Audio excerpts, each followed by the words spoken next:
कहीं भारतीय फौजों को एडवांटेज है। और ऐसे में जिस संख्या में वो आते हैं, हमले करते हैं, लाठी डंडे बाब वायर लेकर के आते हैं, तो भारतीय सेना उन मुश्किलों से अब निकल करके कैसे एक कदम आगे है, ये दिखाने के लिए मैं आपको नोएडा की उस फैक्ट्री में लाया हूं, जहां पर आप ये कहते कि नेक्स्ट जनरेशन कन्वेंशनल मेथड के जो हथियार हैं वो बनाए गए हैं, जो गलवान के बाद खासकर एलएसी पे तैनात हमारे जवानों को दिए गए हैं। मोहित उन भारतीयों में से एक हैं जिन्होंने मेड इन इंडिया के तहत, मेक इन इंडिया के तहत उन हथियारों को यहां पर R&D किया, रिसर्च किया, बनाया, और अब वो हथियार एलएसी के पास हमारे जवानों के हाथ में है। दिखने में तो आपको लगेगा कि ये भारी सा लोहे का टुकड़ा क्या है, तो ये टुकड़ा क्या है मोहित, ये हमें समझाइए कि इसकी जरूरत क्यों पड़ी है, ये क्या काम करता है, और जहां तक ड्रैगन फोर्स की बात है, भारतीय सेना इस हथियार को चीन के खिलाफ कैसे इस्तेमाल करती है? बेसिकली दिस इज ये जो वेपन आप देख रहे हैं, non lethal weapon, this is, इसका नाम वज्रा है। जैसा कि हम जानते हैं कि एलएसी पर गन्स अलाउड नहीं है, फायरिंग खोलना अलाउड नहीं है, तो एज टीटी के तहत वहां पे आप डंडे का इस्तेमाल कर सकते हैं, हैंड टू हैंड कॉम्बैट कर सकते हैं। तो अभी तक क्या था, हमारे पास, हमारे जवानों के पास सिर्फ पॉलीकार्बोनेट लाठी और लकड़ी के डंडे इस्तेमाल कर सकते हैं। पॉलीकार्बोनेट की लाठी, आप समझिए कि ऐसा एक डंडा होता था प्लास्टिक का, लंबे रंग का, ज्यादातर पुलिस इस्तेमाल करती है। चोट लग सकती है, लेकिन अगर भारी संख्या में चीनी जब आते हों तो वो शायद उतना कामयाब ना हो, उतना कारगर नहीं होता था। हम उन्हें खदेड़ने में थोड़े से वो होते थे, मुश्किलें आती थी, हमारे जवान ज्यादा घायल होते थे, जो भी है। तो उसी चीज को हम उनसे वन स्टेप अहेड रहे, उनके एक कदम आगे रहे, तो हमने उनके लिए डेवलप किया on the request of Indian army. तो इसका जो 75% एरिया है दैट इज इलेक्ट्रीफाइड। और यार का नाम क्या है? इसका नाम वज्रा है। 75% इसका इलेक्ट्रीफाइड है, और इसमें ये मेटल का बना हुआ है। There is a metal spikes on it to puncture the bullet proof vehicles as well as to hit someone. ठीक है, there is a operator switch है। हम इसे जब प्रेस करते हैं तो, और इसके बाद किसी को भी हिट करते हैं तो ही गेट्स अ शॉक। अब मैं आपको समझाऊं, वज्र, हमारे जो पुराण हैं, कथाएं हैं, उसमें वज्र का इस्तेमाल होता कि कैसे वज्र जैसा एक बड़ा हथियार था जिसकी मार से कोई नहीं बचता था। उसी कॉन्सेप्ट पर मोहित ने यह हथियार तैयार किया है। इसका वजन एक राइफल के बराबर है, वो राइफल जो भारतीय सेना इस्तेमाल करती है, तो इसे पकड़ना आसान है। सबसे पहला इस्तेमाल जिन पहाड़ों में, टेरेन में, सिक्किम से लेकर के लद्दाख उन्हें चलना हो, ये उसमें मदद करता है। उसके साथ साथ अभी हमने देखा कि गालवान में जब चीनी फौज आई थी तो हॉकी के डंडों पर उन्होंने बाप्स वायर लगाए थे, कटीले तार, और जिसके चलते हमारे जवानों को ज्यादा चोट आई। ये जो आप देख रहे हैं मेटल का हिस्सा, इस पर इस तरह के मोटे कील लगे हुए हैं।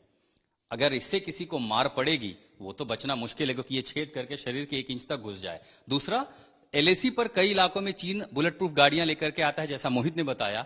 बुलेट प्रूफ गाड़ियों को आप लाठी डंडे से नहीं तोड़ सकते, लेकिन अगर वज्र मारा किसी ने पूरी ताकत से तो बुलेट प्रूफ का शीशा चटक जाएगा कम से कम। बिल्कुल। 3-4 वॉर में टूट भी सकता है। बिल्कुल। लेकिन उससे भी महत्वपूर्ण इस हथियार की जो सबसे खासियत है वो है इसकी तकनीक, क्योंकि यहां पर एक बटन, जैसे आप ये बटन ऑन करते हैं, ये हथियार एक दूसरा रूप ले लेता है। फिर आप इसे यहां से पकड़िए और उसके बाद यहां बटन जैसा मोहित ने दिखाया, फिर इसमें से निकलती है करंट, ये पूरा इलेक्ट्रिफाइड बिजली। और जब आपने ये हथियार इस्तेमाल किया चीनियों पर, ड्रैगन फोर्स पर, करंट के साथ, क्या मजाल कि वो उसके बाद भारतीय फौजों के आसपास टिक सके, उन्हें भागने पर मजबूर कर देगा। कितना करंट निकलता होगा लगभग? नियरली इसमें से 10 लाख वोल्ट्स निकलता है, वोल्टेज। करंट इसमें से बहुत कम निकलता है, that's why it's non lethal weapon. Non lethal, जानलेवा नहीं है, लेकिन इतना जरूर है कि बड़ी संख्या में आने वाली चीनी फौजियों के मंसूबे भी ये नाकामयाब कर देगा। लगभग कितनी आपने इतनी सप्लाई की है इसकी भारतीय सेना को? नियरली अभी तक सैंपल्स के फॉर्म में इंडियन आर्मी के पास गए हुए हैं अराउंड 500 के आसपास, लेकिन और रिक्वेस्ट आ रही हैं एज पर सिचुएशंस। कहाँ इस्तेमाल किया जा रहा है इसका? मेनली एलएसी पर ही अभी उस रीजन में डिमांड्स आ रही है। चीन के साथ ज्यादातर कॉम्बैट बहुत ज्यादा देखने को मिलती है, मैन टू मैन कॉम्बैट। बिल्कुल बिल्कुल। दूसरा, मैंने जो पहना ये एक बुलेट प्रूफ जैकेट है, खास तरह का। इस जैकेट की खासियत क्या है? क्योंकि हम अमूमन देखते हैं बुलेट प्रूफ जैकेट जो होते हैं बहुत भारी होते हैं, ये मैं देख रहा हूँ फिट टू बॉडी है, बहुत लाइट वेट है। ये मुझे किस तरह के हमलों से बचा सकती है? जैसा कि हम वहां देखते हैं कि वहां पथराव की स्थिति बहुत ज्यादा उत्पन्न हो जाती है। कई बार उधर से पत्थर फेंके जाते हैं, इधर से भी पत्थर फेंके जाते हैं, उधर से कुछ नुकीले चीजों से वॉर किया जाता है, चाकू, कुल्हाड़ी, व्हाटएवर। तो ये स्टैब से बचाता है, मतलब आपको कोई भी नुकीली चीज अगर आपकी बॉडी पे आती है तो रेजिस्ट करता है उसे, उससे आपको प्रोटेक्ट करता है। इस तरह के नुकीले पदार्थों से, नुकीली चीजों से जैसे कि मैं बार्ब वायर से अगर मैं आपको इस नुकीले इससे मैं हिट करूं तो it can protect you from, मुझे बिल्कुल इसमें आभास नहीं हो रहा है, बिल्कुल मेटल शीट हो रही है लेकिन मुझे घाव नहीं पहुंचा रहा। इसीलिए तो आपको एक तरह से डिफेंस इक्विपमेंट है, ये आपको प्रोटेक्ट करता है। यानी उनके हमलों से पहले से फौजियों को बचा लेगा। बिल्कुल। क्या ये गोलियों की मार भी झेल सकता है? बिल्कुल, ये 9mm एंड हैंडगन्स के लिए काफी ज्यादा कारगर है, लेकिन क्लोज कॉम्बैट वहां पे आपके जो नॉर्मल जैसा कि हम बाकी जगह देखते हैं बॉर्डर्स पे गोलीबारी होती है, वहां पे वो गोलीबारी अलाउड नहीं है। तो ये आपको एक्स्ट्रा एडवांटेज दे रहा है, मूवमेंट में हल्का है, और इनफैक्ट आपको अगर छोटे मोटे वो रिवॉल्वर्स राउंड से कोई अगर चलाता भी है तो उससे प्रोटेक्ट भी करता है। भारी बुलेट प्रूफ जैकेट हो तो आप लेकर के दौड़ना मुश्किल, कॉम्बैट हथियार नहीं है, लेकिन ये पहन के मैं अपनी जगह से अच्छी खासी ऊंचाई तक जंप कर सकता हूं। बहुत कुछ बनाइए स्वदेशी डंडा, दिखने में तो एक डंडा सा आपको लगता है पुलिस वाले इसे राइट कंट्रोल कर सकते हैं, लेकिन ये डंडा बहुत खास है। क्यों खास है मोहित? इसे जब ऐसे कोई इस्तेमाल नहीं कर सकता अनलेस एंड अनटिल यहाँ पे इसका एक सेफ्टी स्विच है, जब तक कोई इसे अपने फिंगर्स में पहनता नहीं है ये ऑन नहीं होगा। जब ये पहन लेते हैं उसके बाद फिर जब इसे टच करते हैं तो ये यूजर ये इस डंडे में भी बिजली का प्रभाव? बिल्कुल 75% एरिया इसका इलेक्ट्रीफाइड है। किसी के मतलब बॉर्डर्स पे भी एलएसएपी भी इस्तेमाल कर सकते हैं, काफी हैंडी है, उससे काफी ज्यादा हल्का है। यानी अगर चीनियों की संख्या ज्यादा है, किसी जवान के पीछे 2-4 अगर पड़ गए तो आप भारी सामान इस्तेमाल करना, हथियार निकालना उसमें समय, लेकिन ये चूंकि यहां पर आप इसे आर्मर कर सकते हैं, तुरंत निकाला और क्लोज कॉम्बैट में आप 2-4 को तो निपटा सकते हैं। बिल्कुल, और ऊपर से करंट भी है इसमें साथ, तो ये मदद करेगा भारतीय जवानों को, जो हमलावर हैं, जो दुश्मन है, उसको खुद से दूर करने के लिए। हम और भी बहुत कुछ देख रहे हैं। ये ग्लव्स हैं, दिखने में बहुत साधारण ग्लव्स हैं, लेकिन ये असाधारण है। और वो क्यों है? ये ग्लव्स नॉर्मल, जैसे वहां पे ठंड काफी पड़ती है तो ग्लव्स ऐसे हैं कि वो नॉर्मली ग्लव्स पहनते ही हैं, तो हम अगर कोई वेपन नहीं कैरी कर रहे हैं, कुछ भी नहीं कैरी कर रहे हैं, तो ये आपको एड ऑन एडवांटेज देता है, क्योंकि ये ग्लव्स भी इलेक्ट्रीफाइड है। ठीक है, जस्ट आपको ये पहनना है, यहाँ पे एक स्विच है, आपने प्रेस कर दिया एंड देन आफ्टर ये ऑपरेट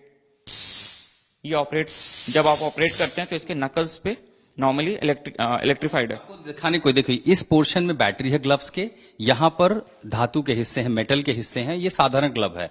यहां पर इसका कंट्रोल है, जैसे ये दोनों मेटल चिपकते हैं इनमें करंट का प्रवाह होता है। दरअसल क्या होता है, जहां मैन टू मैन कॉम्बैट होती है, अक्सर खासकर एलएसी पे मारपीट बहुत नजदीक से होती है। चीनी सैनिक जब हमलावर होते हैं तो जब आप फिजिकल कॉम्बैट करते हैं, आप उन्हें घूंसा मारेंगे, पंच मारेंगे, एक तो भारतीय सैनिक के हाथ का पंच और ऊपर से ये बिजली का झटका, ये जब लगेगा तो उस मार को सीधा उसका दुगना असर होगा, और ये मदद करेगा हमारे जवानों को, हमारे सैनिकों को एलएसी पर, खासकर ड्रैगन फोर्स के साथ, चीनी फौज के साथ आमना सामना करने के लिए। उसके साथ बचाव के लिए हम एक शील्ड देख रहे हैं। इस तरह के शील्ड का इस्तेमाल आपने दंगों में देखा होगा। एलएसी पर भी जब चीनी ऊंचे इलाकों से आते हैं तो पत्थरबाजी करते हैं, पत्थर चलाते हैं, कई जवान घायल होते हैं। शील्ड आमतौर पर इस्तेमाल की जा सकती है, लेकिन ये कोई साधारण शील्ड नहीं है। इसमें खास क्या है मोहित?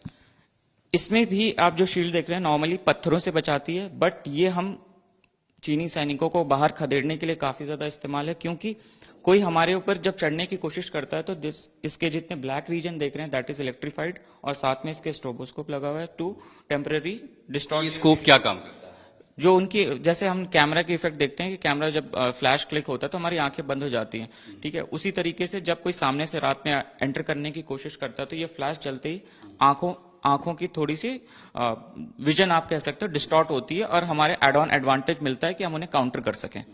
दरअसल इस तरह के चीजों का इस्तेमाल डिफेंस में होता है, लेकिन मोहित की टेक्नोलॉजी है ये, इसने इसको ऑफेंसिव बना दिया है। यानी अगर कोई सामने आया, एक बार लाइट आप इसके जलाएं, जैसे कोई सैनिक नजदीक आता है, इस तरह की जैसे एक फ्लैश निकलेगा, उसकी आंखें चौंधिया जाएंगी, विजन पर हमला होगा, और इससे पहले वो करीब आए, इस शील्ड का इस्तेमाल उस पर किया जाएगा। और अभी जो स्पार्क आपने सुना, एक बार फिर आपको सुनाते हैं स्पार्क, ये पूरे शील्ड में करंट का प्रवाह है। जैसे ही ये शील्ड टच करेगी किसी को, उसके शरीर में करंट दौड़ने लगेगा। डिफेंस के काम तो आएगा ही, लेकिन साथ साथ ये तकनीक हमलावर भी, यानी आप समझिए कि बहुत कन्वेंशनल चीजें हैं, लेकिन सिर्फ टेक्नोलॉजी अपग्रेड और एक नीयत के साथ कि जो एलएसी पर हमारे सैनिक हैं उनकी मदद हो सके। यही वो हथियार जो आमतौर पर हमने देखा है, लेकिन जरा सा मॉडिफिकेशन, थोड़ी सी मेहनत, थोड़ा सा दिमाग, और अब भारतीय सेना के लिए जो बचाव के मापदंड हैं वो हमला करने के लिए नॉन लेथल हथियारों की तरह कारगर हो रहे हैं। जाहिर है एलएसी पर भारतीय सैनिकों के लिए सबसे बड़ी मदद है। लगभग अब तक कितनी डिमांड ऐसी आई और आगे अभी आपको क्या लग रहा है कि कहां तक इसकी जरूरत हो सकती है? आई गेस जैसा कि हम जान रहे हैं कि तनाव की स्थिति बनी हुई है, तो आई गेस डिमांड्स हम और रिसीव करने वाले हैं और जितनी भी जरूरत होगी will fulfil, because it is completely made in India. हम किसी और देश पे डिपेंडेंट नहीं है, तो जितनी भी रिक्वायरमेंट आएगी विल फुलफिल इट। भारत सक्षम है खुद को अपनी रक्षा करने के लिए भी, आत्मरक्षा के साथ साथ मुंहतोड़ जवाब देने के लिए भी, और तमाम सारे लोग हैं जी। मुद्दा पूछना ये हमारी स्टार्टअप है Epistron. This is MSME registered as well as startup India में रजिस्टर्ड है, and we are into non lethal weapons as well as body armours. So हम लोग ये देश के लिए कर रहे हैं, अपने जवानों के लिए कर रहे हैं, and we are proud. Galwan के बाद आपने ये सब कुछ बनाया? बिल्कुल बिल्कुल। गलवान की घटना हुई, पूरा देश हैरत में था, और उसके बाद स्टार्टअप में जो कंपनी आई हैं उनमें से मोहित एक हैं। मेक इन इंडिया के तहत एक स्टार्टअप सामने आई, रिसर्च किया और आज वो चीजें मुहैया कराई हैं भारतीय सेना को जो लाइन ऑफ कंट्रोल नहीं बल्कि line of actual control, LAC के बाद चीनी सेना को, जिसके इरादे कैसे हैं हम लगातार देख रहे हैं, उनको मुंहतोड़ जवाब दे रहे हैं।